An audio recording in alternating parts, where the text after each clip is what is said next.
center a lot. Okay. And so if you, and so some people, they're like, oh, I want to hear about it, you know, what's going on, and for them to just be able to have that video that they could potentially watch, I think would be really cool. So it's recording you, right? You're I don't. okay with that. Well, Am I in it? Do you want to be in it, or do you not want to be in it? I don't need to not to be. No, like I don't need to. Sure. Because what I say is irrelevant, right? Well, because it's all no, you, right? You're always relevant, my friend. You're always relevant. But if you prefer to be out of shot, that's okay. I can rearrange it. Yeah, you can just tell me. That's fine. I can hear at the same time. Cool, no worries. Yeah. Well, let me get you some coffee for sure. Okay. Yeah. Great. I just finished brewing this. Sorry I didn't come down and check you sooner. That's fine. Good. Some tissues. Anything else you need, or? No, I'm good. All right. Good. No, I'm not trying to make it about the presentation. I'm just trying to have the conversation with you, but I want to. So I'm still. So here it's definitely more about you. It's definitely more about you and really? just us. Yeah, us having the conversation than it is about. Oh, I need to get this. You can make it like conversation. This video, exactly. Yeah, more like an interview kind of thing, and more just like a connection thing. So. Okay. Thank you for coming around. Are you staying up? I'm leaving this Friday. Okay. Yeah. I came back as a emergency actually. One of my employees just dropped dead, literally. What? In front of the photocopy machine. But one of the brother in one of my employees, also brother in Christ, resuscitated her. Really? Yes. And whoa. then, kept her from like other organ damages. Yeah. And then oh my goodness. she was in she's still in ICU now. Wow. But she could recognize me already. Okay. Yeah. So you just came to make sure that she's okay, something like that. Yeah. Wow. 16 years. Oh my goodness. Oh. 16 years has been my employee. That's wow. That's. So that's why I came back early. Yeah. So you weren't planning on being here for this trip? No, I was supposed to come back and do the. I was supposed to come back and vote, but in January. Yeah, but okay. I'm not voting anymore, so.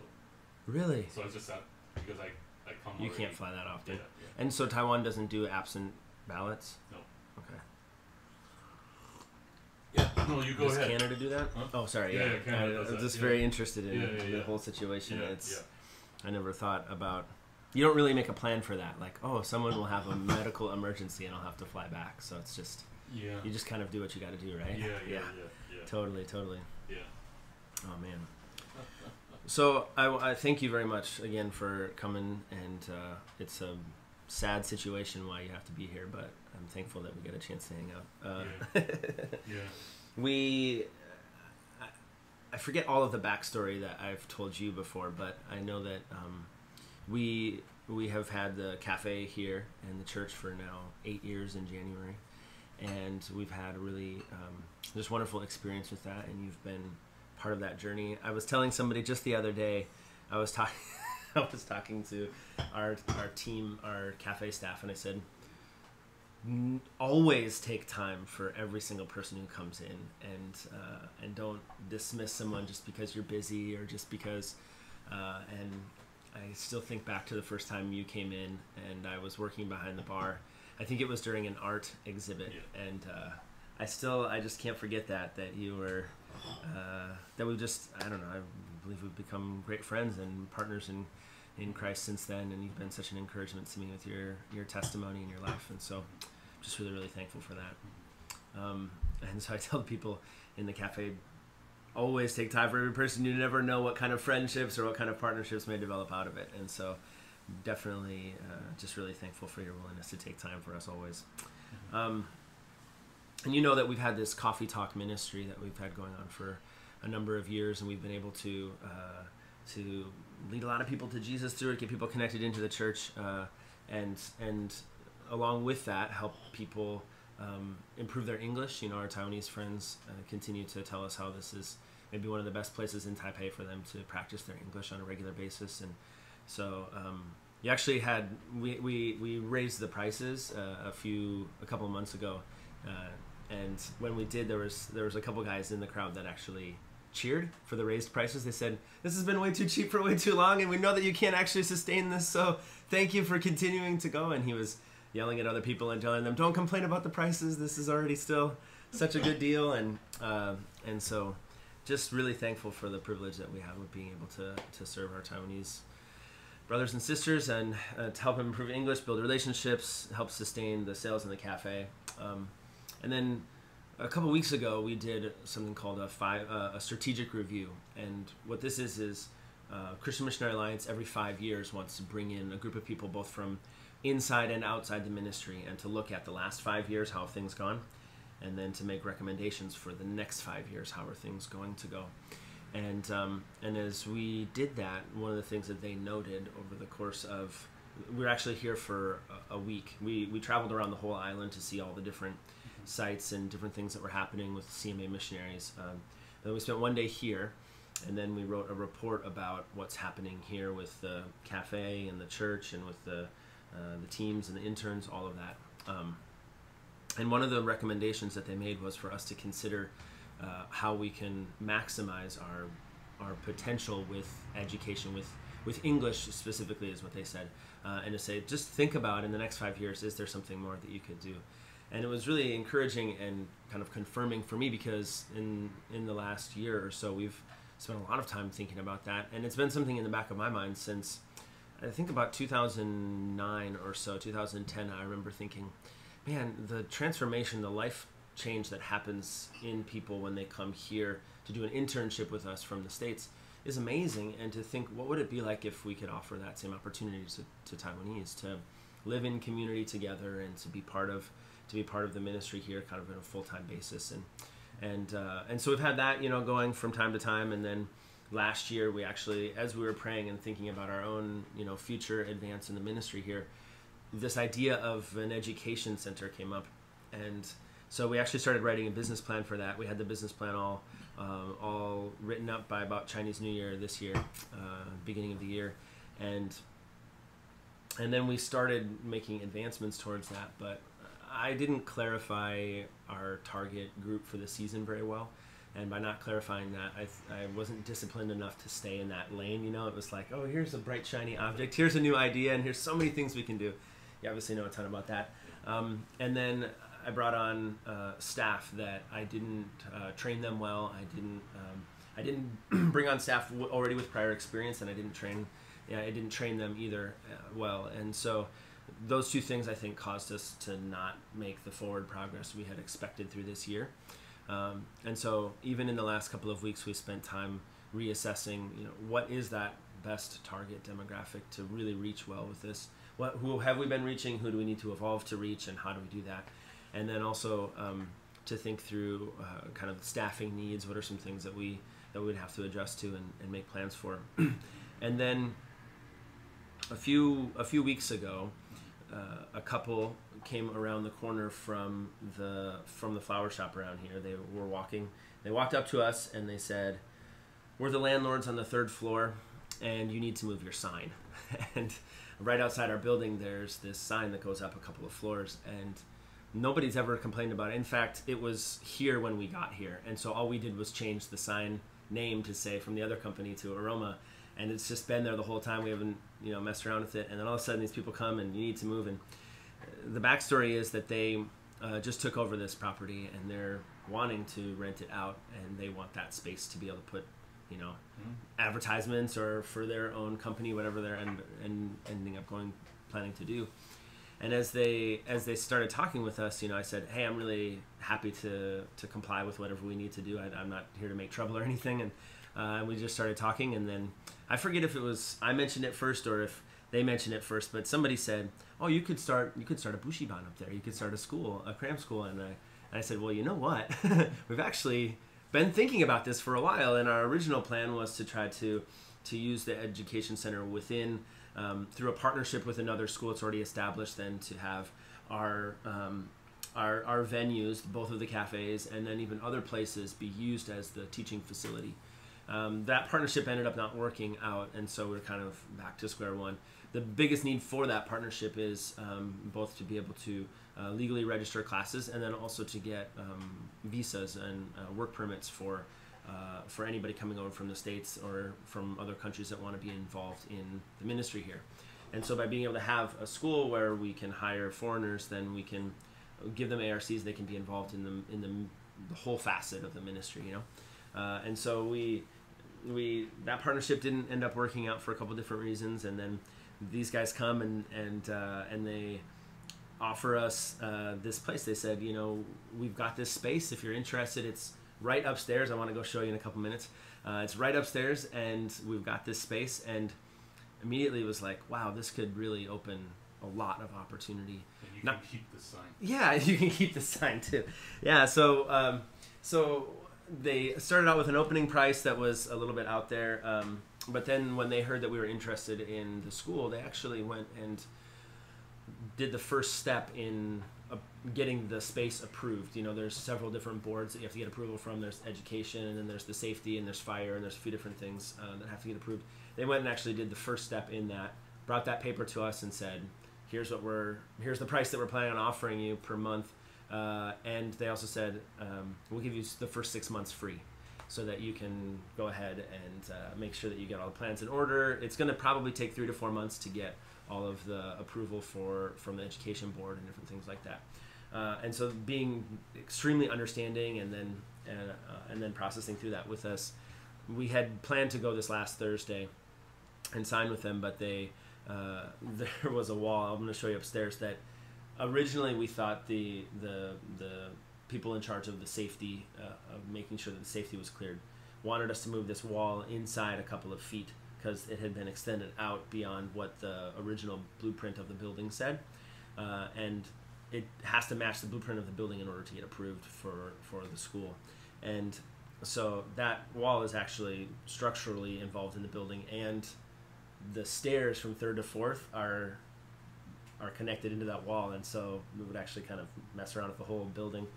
We decided, the landlord said, you know, I don't think we can allow that to happen, so we'll maybe have to do something else. But then as we were having more discussions with the safety board, they ended up drawing a blueprint, and the landlord feels like, hey, this is something that is doable. It's not actually knocking out the whole wall, it's just putting the door back to where it was supposed to be from where it got moved, and then adding in a second door that was supposedly there on the original blueprints. So it wouldn't be any problem structurally in this case, and really just we're excited not only because it offers us this opportunity for this education center, which for me, just to really simplify it, is just to take coffee talk from Friday nights where we have really great interaction where Taiwanese are improving their English. There was one girl who recently got I think it was 800 or something on the TOEIC exam, a pretty good score, and she said, I wouldn't have gotten that if I hadn't spent time here at Aroma with you guys learning my English. I wouldn't have gotten that high of a score. And so, you know, we don't do stuff for the test, but it's really neat to hear that result for her, because her, you know, future plans include wanting to be using English as a tool in whatever advancement she wants to make. And so her and other people who have just gotten more comfortable speaking English or improved, many different things like that have happened, to take Coffee Talk, this great ministry that's had so many wonderful things happen the last, I think it's been open for, we've been doing it since 2009, so 10 years now, to take that and kind of put it on steroids, but then also to offer 2 other kinds of classes. And so I want to get into that really quickly. Our vision has always been to help people smell, become, and spread the aroma. This idea of having people come and get introduced to Jesus, and just like fresh bread out of the oven, like, oh man, I have to have a slice. Even when I'm not hungry, there's something just great about that amazing smell. So smell the aroma of Jesus, want to get to know him, and then become the aroma. Paul says in Corinthians, we are to God the aroma of Christ among those who are perishing and those who are being saved. And then third of all, to help people get equipped to go out and to spread the aroma. And so maybe sometimes the cafe does a little bit more of the smell side in reaching customers, and maybe the church does a little bit more of the become side. I really envisioned that the education center could do all 3. And so people come in and they get equipped in English, and not just English to pass a test, but practical English that takes English from the end goal, I want to pass this test, to a tool that helps me to experience and engage with life. And so maybe I'm interested in photography, so I'm passionate about that. I'll do that through English and improve my English drastically through that avenue. So really create an environment where people are learning and continually growing.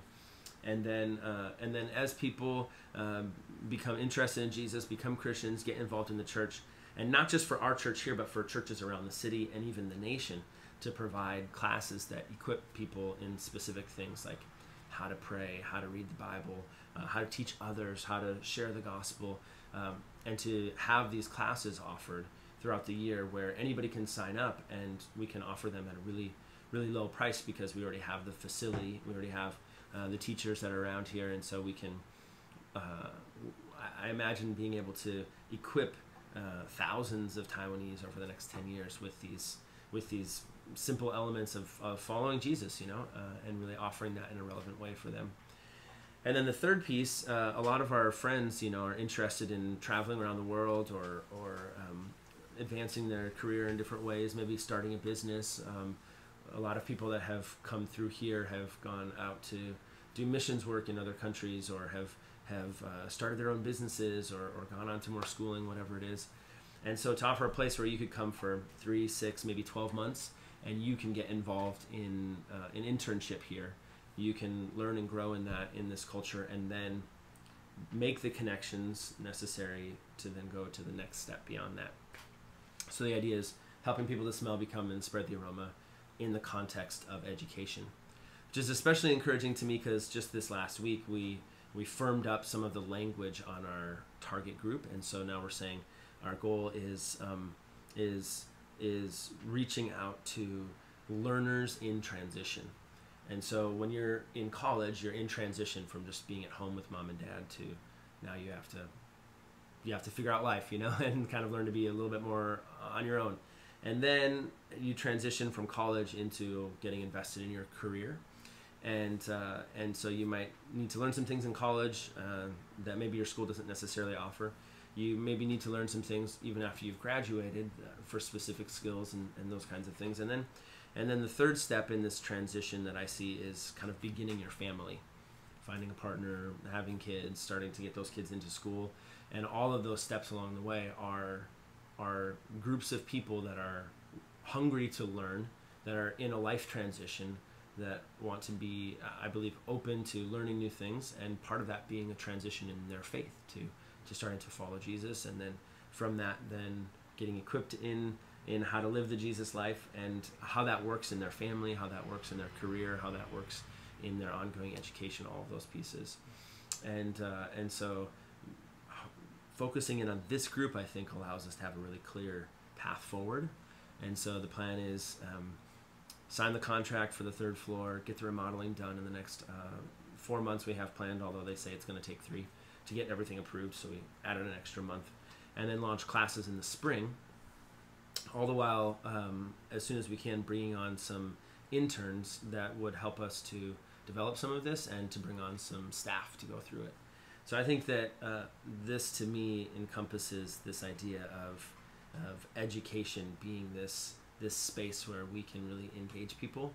We can really help them to get a sense of what who Jesus is and what it's like to follow him, and then to help send them out, that they go back to families, friends, coworkers, classmates, even around the world, to spread this aroma of Christ. So that's kind of in a nutshell. Do you have any questions so far? So is it going to be connected? Yeah. So you'll be connecting floor 2 and floor 3. We do have basement, first and second floor here, right. And then third floor we'd add that. Absolutely, they're going to be connected. There's at least 2 ways that I envision that connection happening.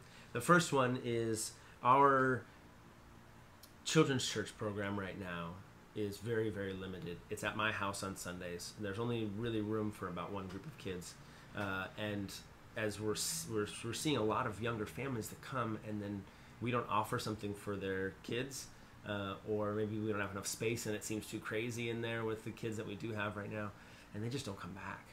and to think like, man, if we could offer something for that, if we could offer something for, there's at least 4 mommies with kids under the age of 1 here that really just don't have space to be here.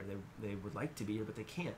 And so they maybe come once a month or twice a month, or maybe they have figured out something else for this season. And I understand as a young mom, it's really hard to make it on Sunday at all, but to be able to come and to offer a space for them, I would love to have those 3 spaces there. I'm imagining kind of 3 classrooms and an office upstairs, and to have one of those be a space that's kind of prepared for the babies, and one of those, or 1 or 2 of those being classrooms where the children's church ministry could kind of flourish a little bit for the next season. I think that for me it's especially encouraging. I was asking Enoch, actually, what do you think Jesus is thinking about this, and just asking him to kind of listen to God's voice and spend some time praying. This is one night when we were going to bed, and Enoch says, I think we need to worship more. And as we pressed into it a little bit, he specifically said, it seemed that he was very interested in himself being involved in the worship, that he's usually not, because they're just over there. And they sing worship songs and stuff like that, which is really great, but how cool would it be for them to be able to be involved? Because we could have the kids start the service with us, spend the first 15 or 20 minutes singing praises to God together, and then dismiss the kids. They can go right up the stairs. There's just 1 flight of stairs out the door here, and they can go right up to the 3rd floor and have their time learning about God in that safe environment as well. That's one really neat connection I think that could very much happen. Another one is at our Donghyun location. They've started something called Story Time, and Story Time is Tuesday, I think sometimes Thursday mornings. They offer, I think it's like an hour where they teach an English story, and it's almost always packed. It's almost always booked a couple weeks in advance.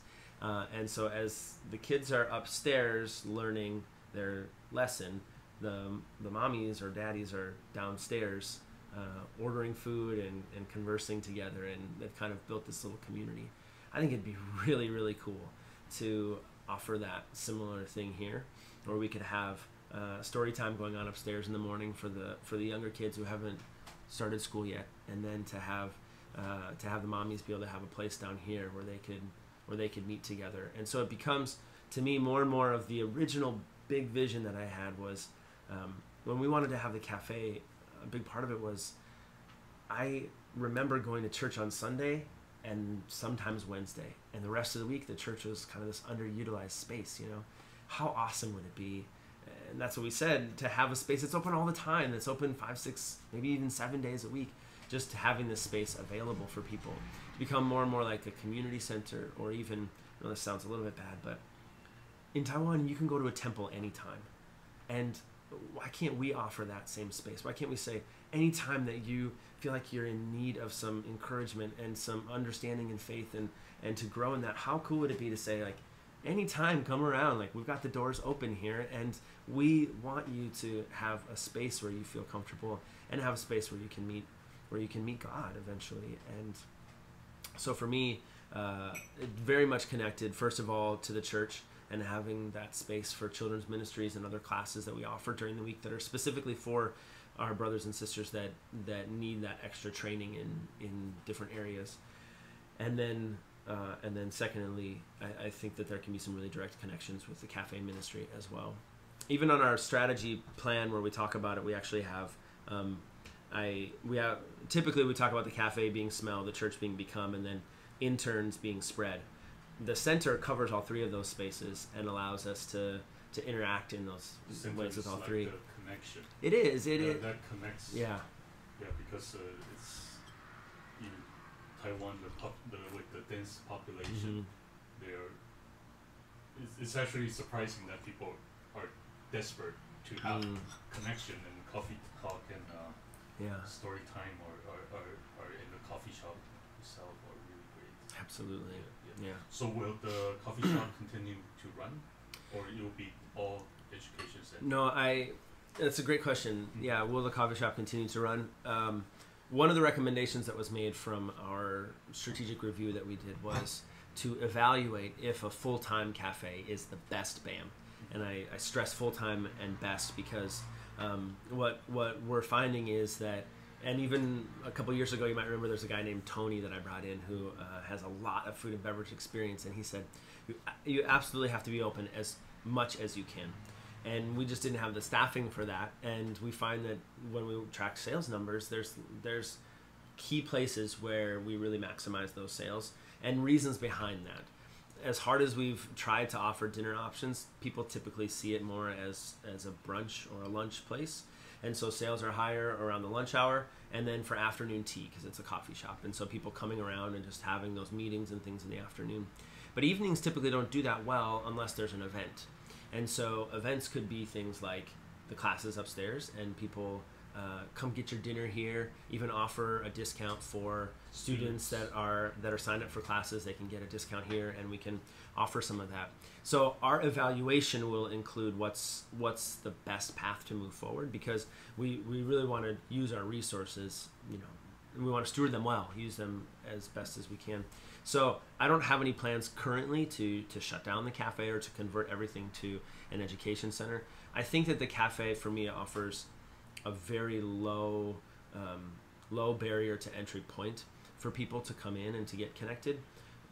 If you're going to sign up for a class and even maybe prepay for that class, and maybe we're even asking for a whole month or a whole semester, sometimes that can feel really intimidating. But if you have a chance throughout the week to come in and maybe to try Coffee Talk a couple times, or maybe to come to a music night that we do, something like that, and you start to interact with the people in the community, I think that might help to be a bridge into the center in some ways as well, for people that don't necessarily automatically get connected. We were brainstorming the other day, just kind of having a time together, and a few of us, and one of the ideas that came up was, what if we could offer a deal where anytime throughout the day, maybe you need to go to school really early in the morning, so you buy your breakfast early in the morning, but whatever you buy during the day, you get a slip included on your receipt that says, come back in the evening. And I just imagine, what would it be like if this place was an open study hall? and there was even just thinking about that. Yeah, there was even like, what would it look like if we had 30, 40, 50 people that maybe they need a little help with their English, or maybe we bring in some math tutors or something, and they're volunteering their time to hang out and to build relationships. But you come in here and maybe you bought your sandwich for lunch here, but then you come back for dinner, and for an extra 10 NT, we'll give you some tea to drink, or we'll like big pots of black tea. Who cares? Like just get everybody in the door and hang out together and build those relationships. I just think that would be super, super cool. So those are all brainstorm ideas. We haven't, done all the research on what's actually going to work or not, those kinds of things. But I plan currently to evaluate what's the best BAM, what's the best use of those resources, and then if there's any way that we can have the cafe be integrated and maybe adjust its hours accordingly. Maybe if sales aren't going that well in the mornings, maybe it's better for us just to focus on 3 to 10 and say to all the students, like, we're here for you, and all the Shambanzu, when they get off work, like, come here and hang out, and there's classes upstairs if you want to join those. If not, just come in and hang out and find ways to really find the spot, where we're not spending too much on the human resource costs, we're not spending too much on labor costs, but we're able to create that environment where people can come and spend time together, get answers to their faith questions, and to be a part of a community where they can grow and develop. So, yeah. Would it be a higher expectation for when you become a cram school? You mean because of what your potential students have think of sure what crime schools are? Like, would they be expecting a lot academically? Yeah. And how would you cater to that? That's a good question. Yeah. Absolutely. I think that there's still space for us to do some more research to really zone in on this better. But when we wrote the original business plan, before we were seeing ourselves as a registered school, the word that we used was hangout. And the reason why we did that was because we wanted the focus to be, not to say we're trying to avoid academics, but we have to change the mindset that everything I take a class for is just for the purpose of passing this test. That education has to be seen as more than just the test. And so we used this idea of Hangout and said, listen, you're already going to spend 100, 200, 300 NT to go spend time with your friends or to go get a meal somewhere. That's already kind of part of the culture of what happens here anyway, many evenings of the week. And so why not, instead of just getting that meal, why not do something that is also valuable for you to learn and grow in? And so we figured out a pricing model where we could charge, the price point that we wanted at that time was that 300 NT mark, and that would include paying for the teacher, paying for the venue, and being able to pay for the costs associated with materials and different things like that. And so throughout the spring of this year, we ran a few of those hangouts. We did a calligraphy hangout. We did I think a music one. We did a couple of others, and I'm specifically remembering the calligraphy hangout. We were booked with between 10 and 15 students for each of those.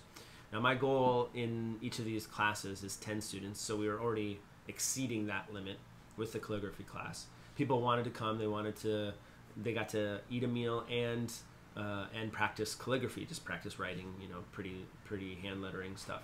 We ran that for 4 weeks, and we had some students returning, and we had some new students each time. And that was with almost no advertising. We just put it on our social media accounts and told people as they came into the cafe. The reason I'm explaining this is because I think it's important for us to plan and to plan to shift that mindset a little bit, to create an environment where English is, or whatever you're learning, is all around you, and that you are growing in that, not necessarily that you're able to maximize your TOEIC score. If you want to do that, there's other places that definitely have that figured out already. What I think we have to offer is this friendly environment that the costs are actually, as we were doing our price checking so far, lower than any of the other Bushiban programs that we were looking at. Now, again, I want to do more research to confirm that, but the price point that we were setting, I think, allows us to focus on that connection to the skills that they need, to the relationships, and ultimately the connection to God that we all know we need. Some people don't know it yet, but we all need. And so that's one way I think of dealing with that. The other way of dealing with the higher academic expectation. So first is this slow, long, grinding process of shifting the culture. The second one I'll just say real quickly, and then any feedback I welcome, is I think that as we grow and develop, we're going to take on programs that are already established, and partnerships is one of the ways to do that. So we actually are licensed to offer a program called Disciplined Entrepreneurship. It's actually an MIT course, and we're licensed. I went through some training in that personally to be able to offer this Disciplined Entrepreneurship program. So you go through this program with us, you finish with a certificate that's stamped by MIT and in entrepreneurship. As far as I know, it's not something that's offered in Taiwan right now. And so to be able to say to someone, come and this is a little bit higher of an expectation class. You have to have pretty advanced English. There's video courses that we'll be watching, books that we'll be reading, and some pretty intense stuff.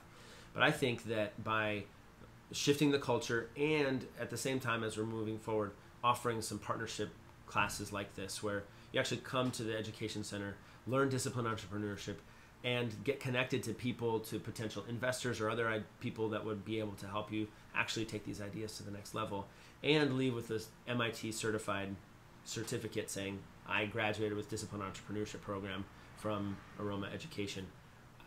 To me, that seems like a pretty the word in my head was I can't pass it up kind of opportunity.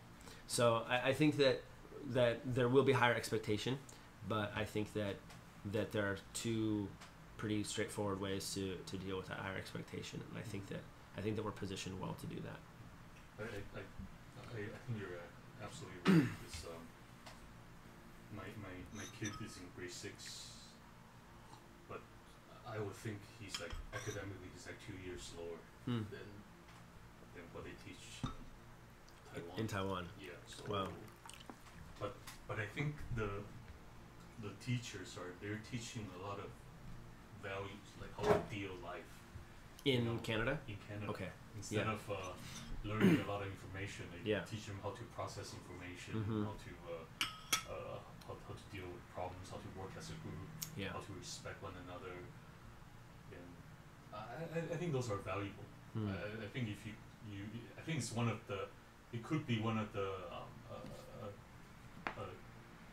outstanding points for the programs that you will be offering, right? Because here we're either voluntarily pressured or involuntarily pressured by high academic loads, right? By peer, by teachers, by the whole society as a whole, right? And then parents just don't have time to be with the kids that long, so they value their kids' success or not by the marks they receive or the school they go to. So that's good. Jamie just read an email to me last night from we subscribe to an email list called Culture Translator, and they just talk about how do you help your kids deal with some of the things that they're going through, they're being exposed to in their classroom or you know, amongst their friends, and they said there's a dangerous culture that even just by the questions we ask, we show what we value. And so when we say, what score did you get today? Did the teacher like what you did? Those kinds of questions. We train our kids to expect that that's what's valuable. So they said, why not start by asking questions like, who did you help today?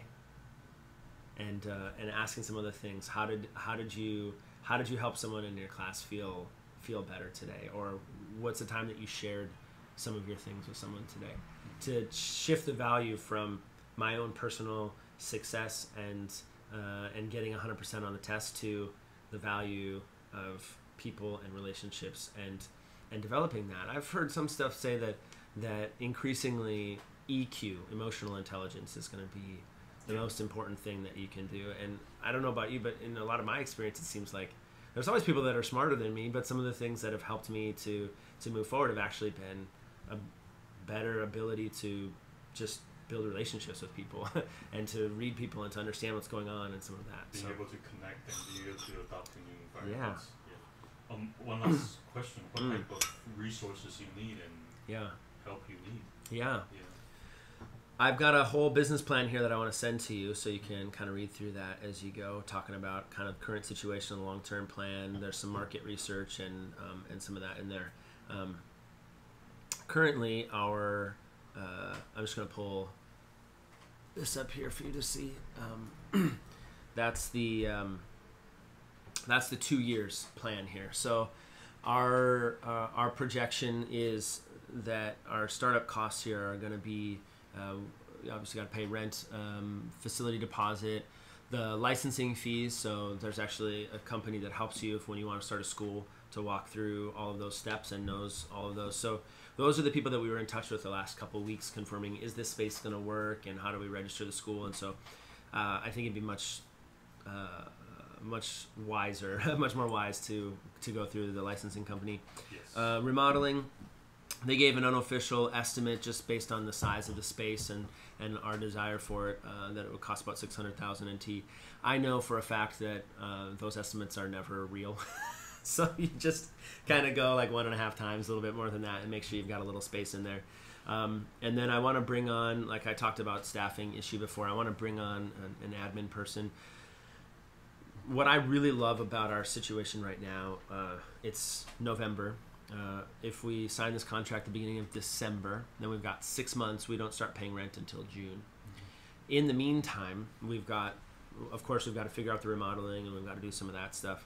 What I am really, really excited about, though, is we have space before we have to face all of the students, before we have to figure out all of that stuff. We've got space internally to kind of build our culture.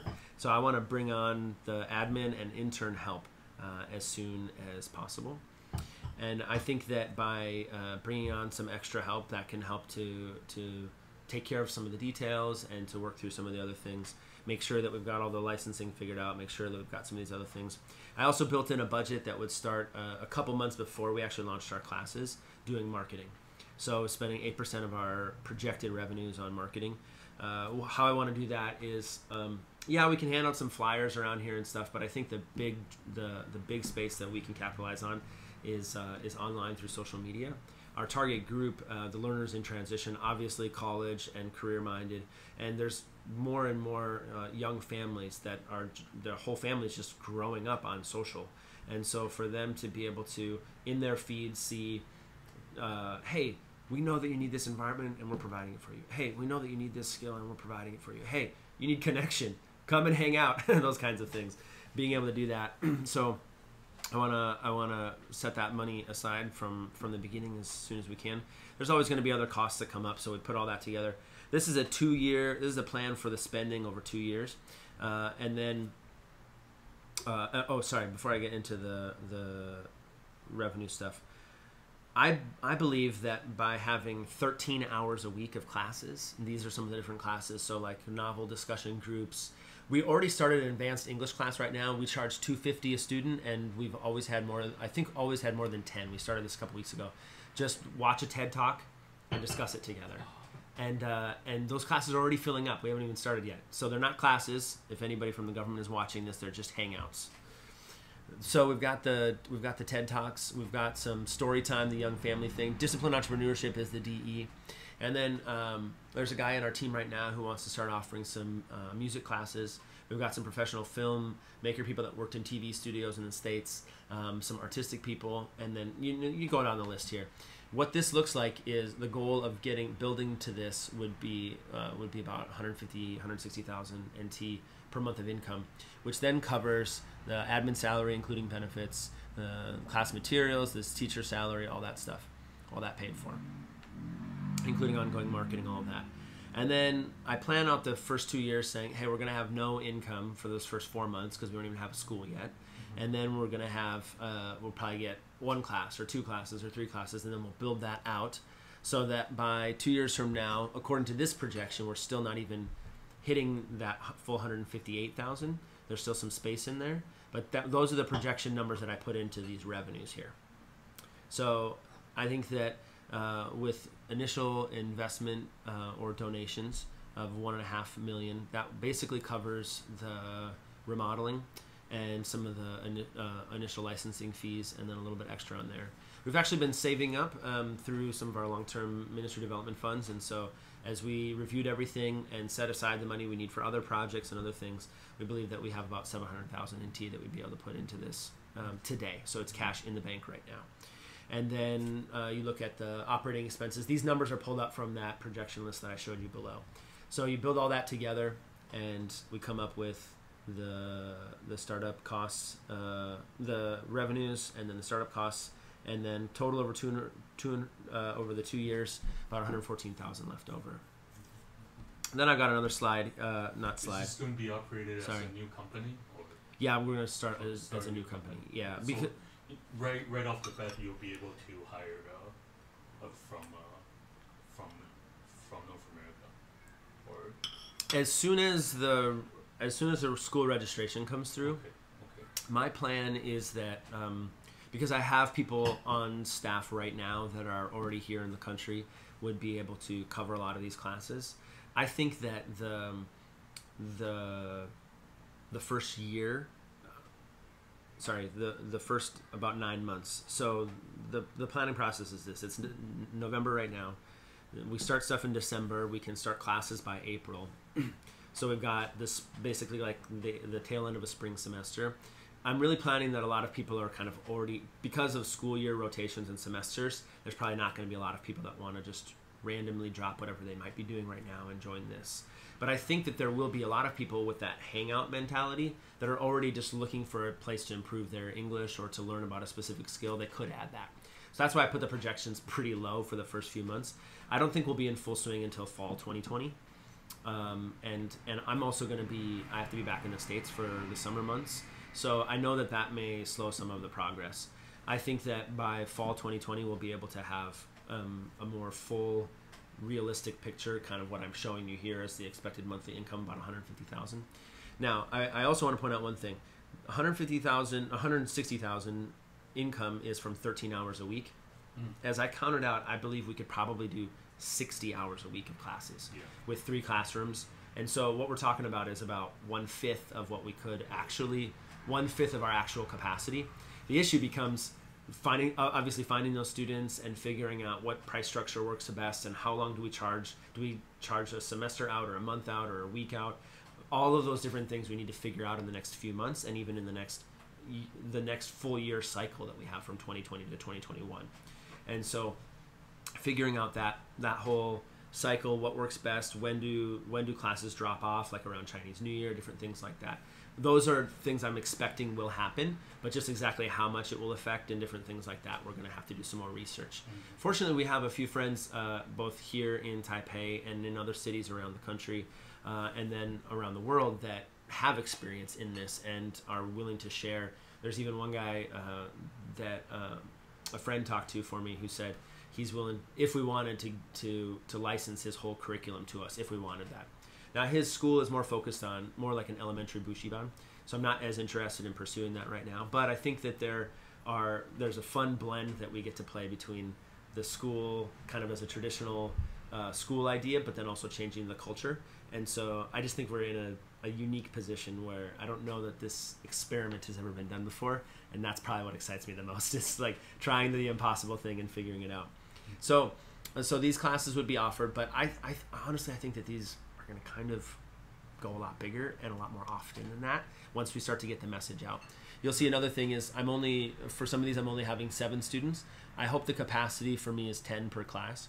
So if you change this number to 10, you see there's even just a lot more profit that comes out of that then can be used to fund more of the Become classes, which is what I'm showing here.